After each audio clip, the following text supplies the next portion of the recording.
안녕하세요. 여러분의 삶이 눈부시게 빛나길 바라는 루나펄스입니다.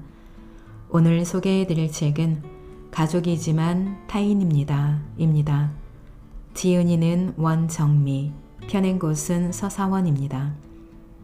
이 책은 가장 사랑하지만 그래서 더 미운 가족이라는 울타리에서 늘 이방인이었던 한 상담가의 이야기입니다. 어렸을 적 나에게 상처를 준 부모처럼은 살지 않겠다고 결심하지만 부모로부터 받은 상처를 고스란히 남편, 아이에게 대물림하는 경우가 많습니다. 가족이지만 타인입니다. 이 책은 어린 시절 차별과 억압이 난무한 가정에서 성장한 저자가 이를 악물고 자신의 상처를 대물림하지 않기 위해 노력한 자전적 이야기입니다. 상담학과 미술치료 등을 공부하며 자신의 내면 아이를 만나고 마침내 자신을 힘들게 한 모든 상처와 화해하며 앞으로 나아간 성장과 성숙의 기록입니다. 저자는 우리가 겪는 관계 문제의 근원을 나와 내 부모의 성장 배경에서 찾아야 하며 제대로 사랑할 줄 모르는 부모에게서 정서적 결핍을 물려받은 우리가 그 상처를 또다시 대물림하지 않기 위해서는 부단한 노력이 필요하다고 말합니다. 프롤로그에 있는 작가의 말을 조금 읽어드리자면 이 책에 행복하지 않았던 내 과거와 지극히 개인적인 가족사까지 모두 털어놓는 것이 쉬운 일은 아니었다. 사람들이 몰려있는 큰 광장에 벌거벗고 서 있는 느낌이랄까. 나 혼자 부끄럽고 말 일이 아니라 다정하고 따뜻하진 않았어도 나름 성실함과 책임감으로 살아온 부모님도 함께 벌세우는 기분이었다.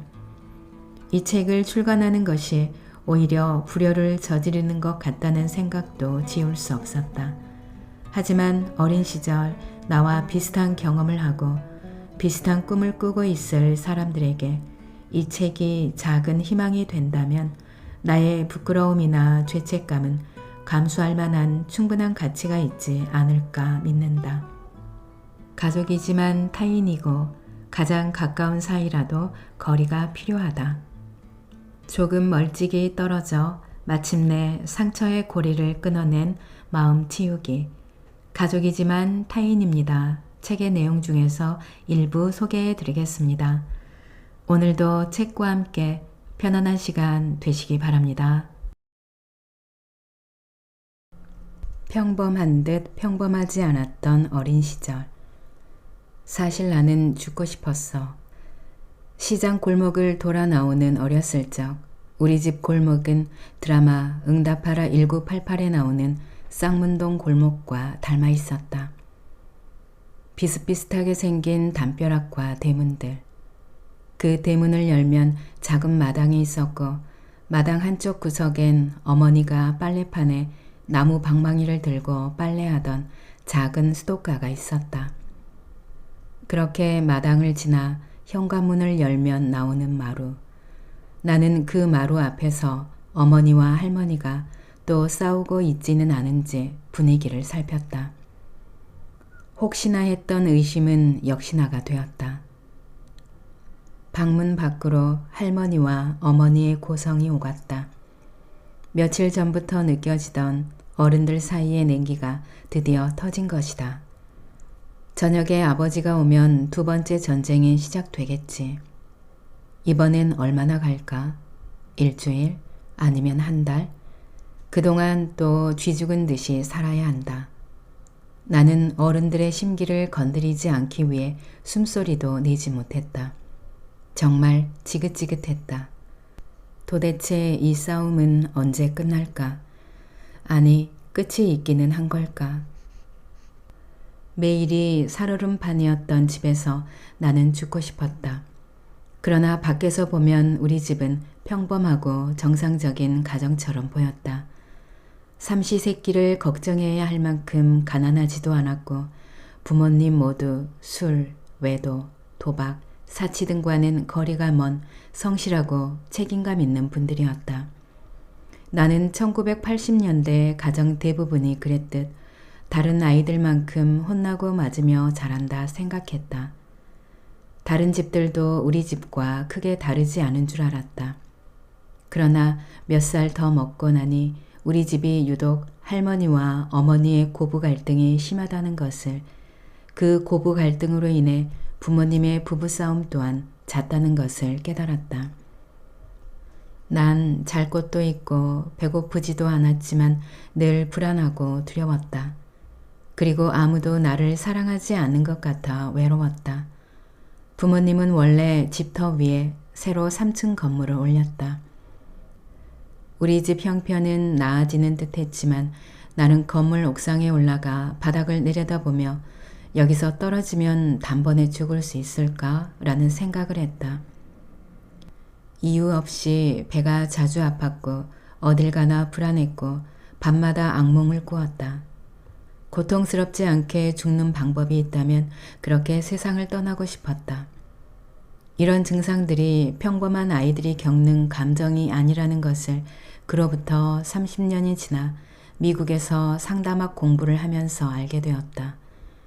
돌이켜보면 나는 그때 소아 청소년 우울증을 앓고 있었다. 그러나 당시 나를 포함한 그 누구도 알지 못했다. 심리학 교수 린지 C. 깁슨의 감정이 서툰 어른들 때문에 아팠던 당신을 위한 책에는 이런 구절이 나온다. 정서적으로 미성숙한 부모가 있는 가정에서 자라는 건 외로운 경험이다. 이런 부모는 겉으로는 완벽하게 정상적으로 보인다. 평범하게 행동하면서 자녀의 신체적 건강을 돌보고 식사와 안전한 환경을 제공한다.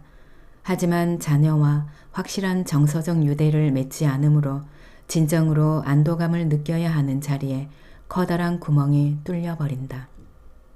그랬다. 나는 가정에서 정서적 유대와 안도감, 사랑받는 느낌을 경험해 보지 못했다. 세월이 흘러 나도 부모가 되었고 심리치료사가 되었다. 이제는 안다. 부모님은 그들의 방식대로 나와 오빠를 사랑했다. 그 방식이라는 것은 당신들의 부모에게 체득한 것이었고 그것은 때론 냉정하고 가혹했다. 심리치료사의 관점으로 보자면 부모님은 심각한 아동학대의 피해자였다.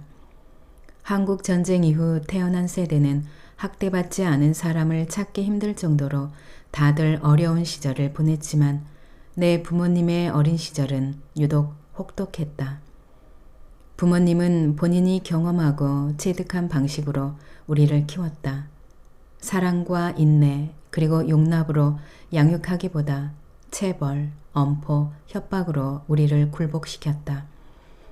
상담학을 공부하고 나서야 그 시절 너무나 무섭고 매서웠던 부모님의 체벌, 엄포, 협박은 겁 많고 소심한 개들이 더 짖고 공격적으로 달려드는 것과 다를 바 없는 미숙한 방어 기제라는 것을 알았다. 부모님 내면에 감추어진 불안과 걱정을 해소하고 문제를 해결하는 방법이 나를 혼내고 협박하는 것이었다. 성인이 되어서도 내 마음속 혼란은 잠들지 않았고 부모님을 원망하며 괴로워했다. 심한 학대를 받은 것도 아닌 것 같은데 난 도대체 왜 이런지, 내가 너무 이기적이고 속 좁은 사람인 것은 아닌지 자책도 했다. 그러던 어느 날 결혼가족 치료사 인턴을 하던 도중 트라우마 훈련 과정에서 교수님의 말을 듣고 머리를 한 대 맞은 듯한 충격을 받았다. 트라우마는 일어나지 말았어야 할 일이 일어난 것이고 또 일어났어야 할 일이 일어나지 않은 것이다. 건강한 아이를 키우려면 경제적 안정도 필요하겠지만 정서적 안정도 매우 중요하다. 그것은 안정된 애착과 건강한 유대감과 소통이다. 가정 안에서의 따뜻한 애정, 가족 간의 존중과 소통이 우리 집에는 없었다. 내가 괴롭고 아팠던 것은 내가 이상해서가 아니라 너무나 자연스러운 것이었다. 트라우마 치료의 세계적인 권위자인 베셀 반 데어콜크는 그에 져서 몸은 기억한다 해서 어린 시절의 학대와 불안정 애착의 위험성을 알렸다. 그는 어린 시절 양육자로부터 느껴야만 하는 사랑받는 느낌, 안전하다는 느낌에 대한 기억이 없으면 성인이 되어서 다른 사람과 조화를 이루고 안정된 관계를 만드는데 큰 어려움이 있다고 했다. 세상과 타인을 향한 믿음과 안정에 대한 뇌회로가 형성되는 대신 의심, 경계, 불안, 불신에 대한 뇌회로가 만들어지기 때문이다. 오랜 시간 지속되는 정서적 부재와 방임은 성폭력이나 신체적 학대만큼 파괴적인 영향을 준다. 우리는 트라우마라고 하면 재난이나 사건 같은 큰 일회성 사건만 떠올린다. 그러나 개인의 존재와 가치에 손상을 입히는 지속적인 행위도 트라우마가 될 수 있다. 이는 인간은 생각보다 더 많은 트라우마와 상처를 주고받으며 살아가고 있다는 것이기도 하다. 나 또한 내가 트라우마를 가진 줄도 모르고 성장했다.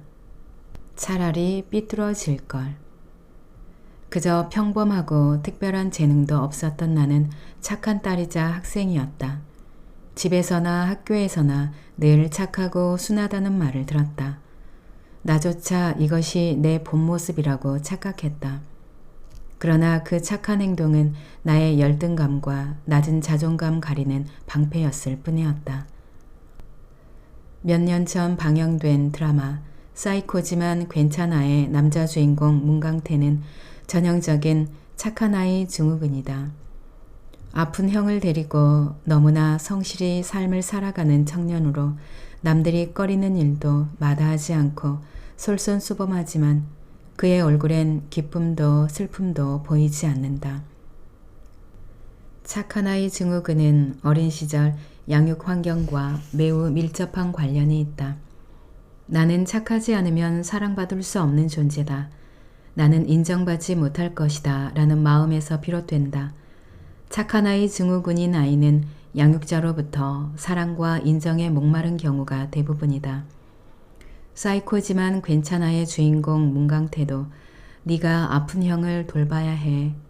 그러려고 네가 태어난 거야 라는 어머니의 말이 족쇄가 되었다. 자신의 존재 이유를 어머니가 정해버렸기 때문이다. 부모의 이런 부담이나 기대는 자신을 점점 잃게 만든다. 자신이 원하는 삶보다 부모가 원하는 삶, 기대하는 삶을 살아가게 한다. 그렇게 부모와 주변 어른들의 기대를 채우며 착하다 인정받는 것으로 만족하며 살기 때문에 어린 시절엔 크게 문제되지 않는다. 그러나 성장하면서 자아가 발달할수록 정작 자신이 무엇을 좋아하고 무엇을 잘하는지 놓치게 된다. 억압된 감정과 욕구는 마음을 병들게 한다. 무기력감을 느끼거나 번아웃 증후군, 우울증이 오기도 한다. 착한 아이 증후군의 또 다른 문제는 개인적 경계, 즉 심리적 경계를 세울 수 없다는 것이다. 자신의 삶의 심리적 경계를 든든히 세우는 것은 정신 건강에 매우 중요하다. 스스로가 삶의 주도권을 가지고 있다는 믿음이 있어야 하기 때문이다. 그러나 착한 아이 증후군인 사람은 자신의 은밀한 공간과 에너지를 아무나 사용하도록 내버려 둔다. 마치 내 집 안방을 다른 사람에게 통째로 내어주는 것과 같다. 그래서 정작 자신이 쉴 공간은 없다. 이로 인해 쉽게 피곤하거나 우울해지고 또 이들의 착한 마음을 악용하는 사람들에게 상처를 받기도 한다. 이런 일들이 반복되고 자존감은 더 낮아지고 악순환이 계속된다. 아이는 무작정 착하기보다 건강하고 밝은 아이로 자라야 한다. 그리고 아이답게 커야 건강하다. 아이답게 큰다는 것은 사회의 구성원으로서 아이가 배워야 할 것을 배우고 발달 수준에 맞게 성장하는 것이다. 아이들은 원래 인내심이 부족하고 충동적이며 감정적이어서 때로는 짜증내고 고집도 부리고 말썽을 피우면서 부모를 속상하게 한다. 부모는 그런 아이를 끝까지 사랑으로 인내하고 믿어주며 바르게 양육해야 한다. 착한 아이보다 마음이 건강한 아이로 자라야 성숙하고 행복한 어른이 된다. 마음의 상처 대신 정서적 충만함을 물려주자. 어른이 되고 아이를 낳으니 건강한 가정에서 자란 사람이 세상에서 가장 부럽다. 부모가 공부도 못하는 막내 아들이었던 본인을 마냥 예뻐해 주었다는 장항준 감독의 이야기나 팔싹둥이로 태어나 까다롭기 그지없던 자신을 부모가 있는 그대로 인정하고 존중했다는 오은영 박사의 이야기를 들으면 가슴 한쪽 구석이 저릿하고 부럽다. 이들은 긍정적 사고, 자기주도성, 감정 조절 능력, 사회성, 건강한 자존감 등을 두루 갖춘 정서적 금수저인 셈이다. 요즘 부모의 경제력에 따라 금수저와 흙수저로 나누고 부모가 부유하지 않은 20, 30대가 많은 것을 포기하고 산다는 안타까운 뉴스를 보기도 한다. 그러나 경제력에서만 금수저와 흙수저가 있는 것은 아니다. 감정 코치의 대가인 최성애, 조벽 박사는 정서적 흙수저와 정서적 금수저에서 인간관계에도 흙수저와 금수저가 있다고 했다.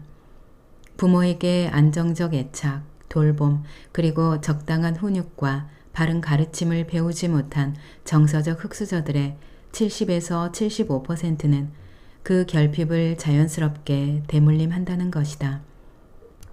결핍만 대물림되는 것은 아니다. 금수저든 흙수저든 부모의 태도는 자녀에게 무조건 영향을 준다. 정서적 금수저들은 나처럼 공부하고 애쓰며 힘들이지 않아도 밥을 먹고 옷을 입듯이 자연스럽게 건강한 육아를 한다. 자신의 부모에게 보고 배운 대로만 하면 되기 때문이다. 정서적 금수저인 사람을 볼 때면 나 자신이 한없이 초라해짐을 느꼈다. 결핍이 많은 나에게서 태어난 아이들에게 너무 미안했다. 나 같은 사람이 아니라 사랑받고 건강하게 자란 사람에게 태어났더라면 우리 아이들이 덜 혼나고 덜 주눅들고 덜 아팠을 것이라는 생각이 들었기 때문이다.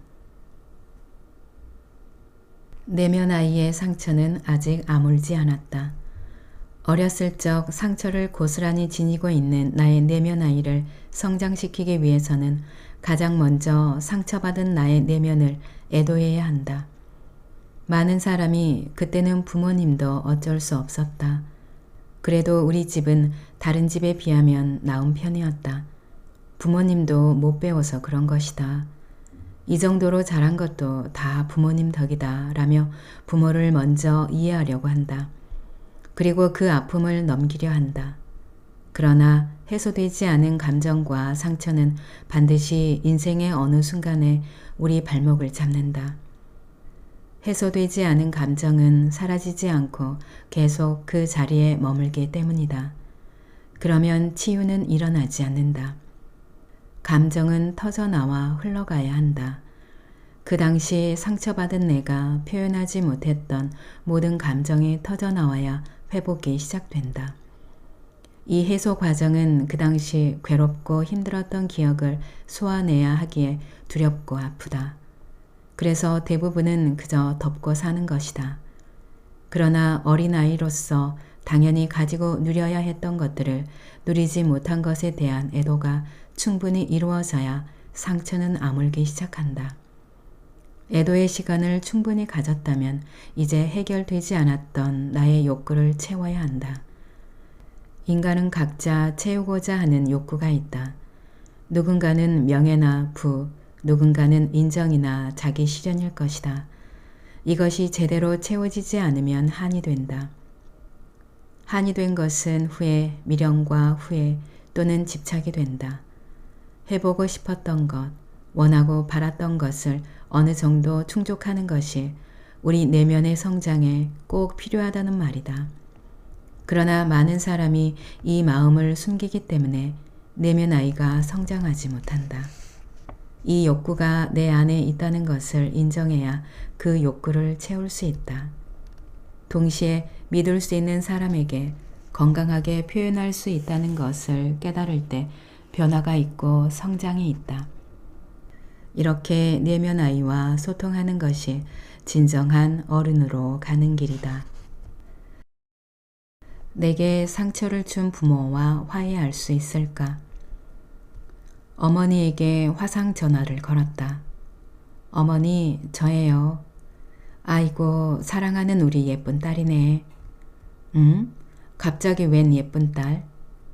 너 키우면서 한 번도 예쁘다, 사랑한다 말을 못 해줘서 이제라도 하려고.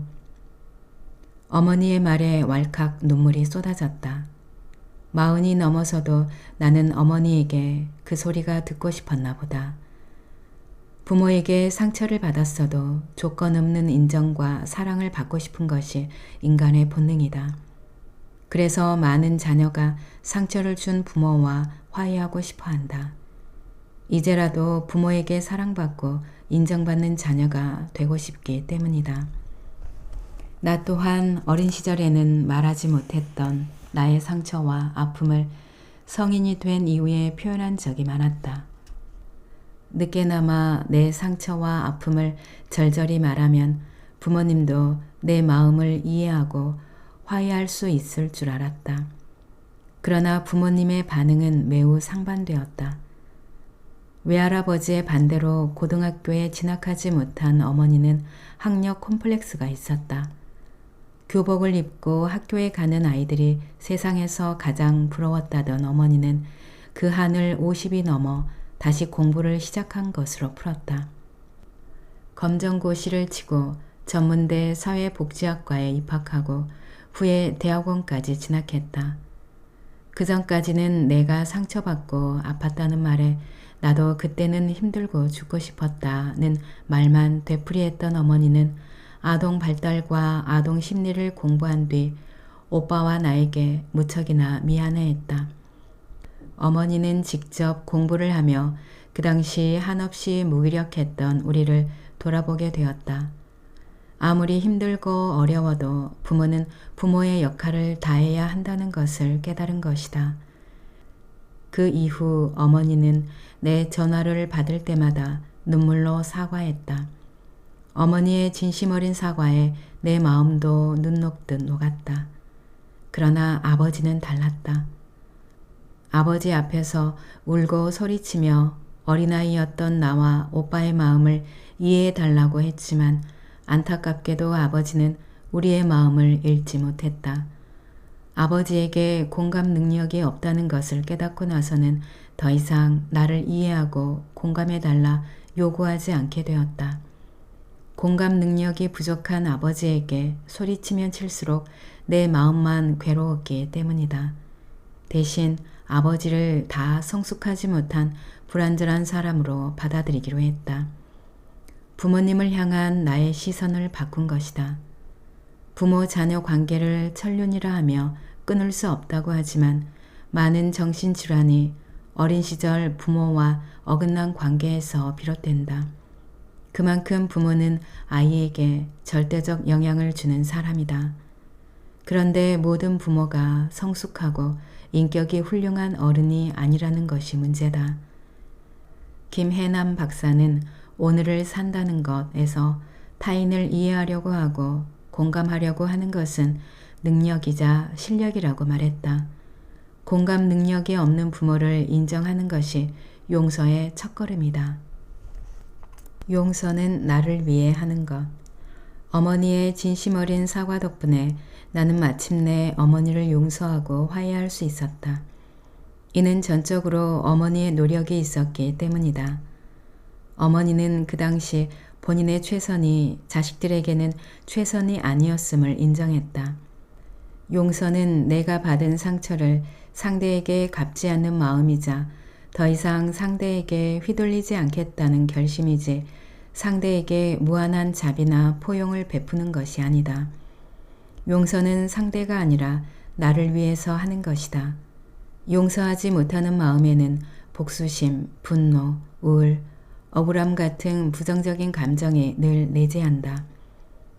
이것은 마치 스스로 독을 품고 사는 것과 비슷하기에 오래 품을수록 내 삶만 피폐해질 뿐이다. 나에게 상처를 준 사람은 아무렇지 않게 잘 사는데 상처받는 사람만 스스로를 괴롭히며 사는 꼴이 되는 것이다. 용서는 내 마음의 평안을 위해 꼭 필요했다. 이제 부모님에게 내 아픔을 되갚음하고 싶은 마음은 없다. 그 당시 부모님도 나름대로 최선을 다했다는 것을 부록이 넘어서야 이해하게 되었다. 이렇게 부모님을 용서하기까지 오랜 시간이 걸렸다. 내 마음속 억눌린 감정들을 마주하고 부모가 된 나조차도 불완전한 인간이라는 것을 이해하는 데는 세월이라는 약과 함께 심리적 거리가 필요했다. 이처럼 누군가를 제대로 용서하고 이해하는 데는 생각보다 오랜 시간과 경험이 필요하다. 따라서 진심으로 되지 않는 용서를 하려고 애쓰거나 집착하는 것은 위험하다. 화해보다 나의 회복이 먼저다. 부모와의 화해에 번번이 실패하고 관계만 더 나빠졌다면 서로 간에 용서하고 화해할 의지와 능력이 있는지부터 먼저 살펴보아야 한다. 어느 한쪽이라도 그것이 없다면 진정한 화해와 소통은 사실 쉽지 않다. 어쩌면 각자의 상처가 아물기 위해 시간이 더 필요할 수도 있다. 이런 상황에서의 만남과 대화는 오히려 서로의 갈등만 더 키우고 상처만 남기게 된다. 서로의 아픈 상처에 소금을 뿌리는 격이다. 이때는 서로가 더 상처 주지 않는 적당한 거리를 두고 관계를 맺는 것이 훨씬 현명한 방법이다. 나이가 든 부모들은 잘 변하지 않는다. 간혹 어떤 계기로 자기 성찰을 해서 자신의 과오를 인정하고 자녀들에게 용서를 구하는 경우가 가끔 있지만 이는 드문 일이다. 부모들은 그 당시 자식을 사랑했고 생계를 꾸려나가기 위해 최선을 다했던 자신들의 진심만 기억하기 때문이다. 그래서 자식과의 화해가 어려운 경우가 더 많다. 종종 마음으로 용서되지 않는 부모를 용서하고 그들과 화해하기 위해 지나치게 에너지 낭비를 하는 사람을 보면 안타깝다. 그렇게 애를 쓰면 쓸수록 실망과 상처만 커지기 때문이다. 아직 때가 되지 않은 일에 목매기보다 나를 진정 사랑해주고 아껴주는 사람들 곁에서 마음을 회복하는 것이 먼저다. 과거의 상처와 아픔이 내면의 성장을 막게 두어서는 안 된다. 상처를 준 부모에게 사과받거나 화해하는 데 몰입하기보다는 자신의 상처를 치유하는 것에 집중하자. 본인의 상처를 먼저 치유해야 과거에 묶이지 않고 성장할 수 있다. 내 부모와 다른 선택을 함으로써 인격적인 성장을 하는 것만이 결핍의 대물림을 막을 수 있는 가장 확실한 방법이다. 부모와 자식은 세상 그 어떤 것보다 소중한 관계다. 하지만 그 수준이 내가 원하는 만큼이 아니라고 해서 너무 안달내거나 자책할 필요는 없다. 부모와 자식 사이도 결국 인간관계의 한 형태일 뿐이다. 모든 인간관계는 언제나 쌍방향이고 한쪽에서 마음을 열지 않으면 어쩔 도리가 없다. 대신 그 관계에 얽매여 다른 소중한 관계를 잃어버리거나 내 삶이 침몰하지 않도록 잘 돌보는 것이 우선이다. 내 마음은 내가 책임지고 관리하기에 달려있고 그것이 진정 내 인생의 주인으로 사는 삶이기 때문이다. 부모와의 심리적 거리두기. 부모와 자식 간에도 때로는 심리적 거리가 필요합니다. 다음 사항에 해당한다면 부모로부터 받은 상처를 치유하고 회복하기 위해 반드시 심리적 거리를 두어야 합니다. 내 부모는 나의 상처와 아픔을 전혀 공감하지 못한다. 내 부모는 자식의 상처나 아픔보다 남의 이목, 자존심, 명예가 더 중요하다. 성인이 된 후에도 내 삶의 많은 부분을 통제, 간섭하려고 한다. 나는 부모의 문제 해결사나 감정 쓰레기통 같다는 생각을 한다. 부모가 나에게 경제적으로 지나치게 의존한다. 부모와의 심리적 거리두기를 다음 방법으로 실천해 보세요.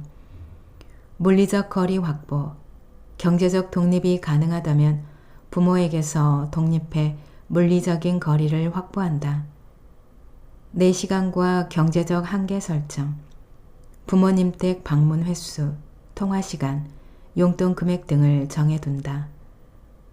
듣고 싶지 않은 말이나 대화 주제, 원치 않는 상황을 부모님에게 명확히 전달한다.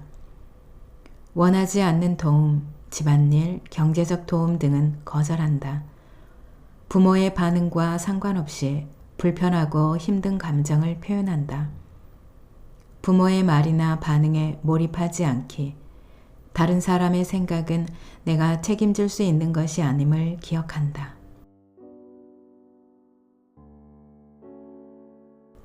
나에게 내면을 들여다본다는 것은 내 부모가 그리 좋은 부모가 아니었다는 걸 인정하는 것이었고, 또 그런 부모에게 인정받고 사랑받기 위해 발버둥 쳤던 나를 기억해내는 일이었다.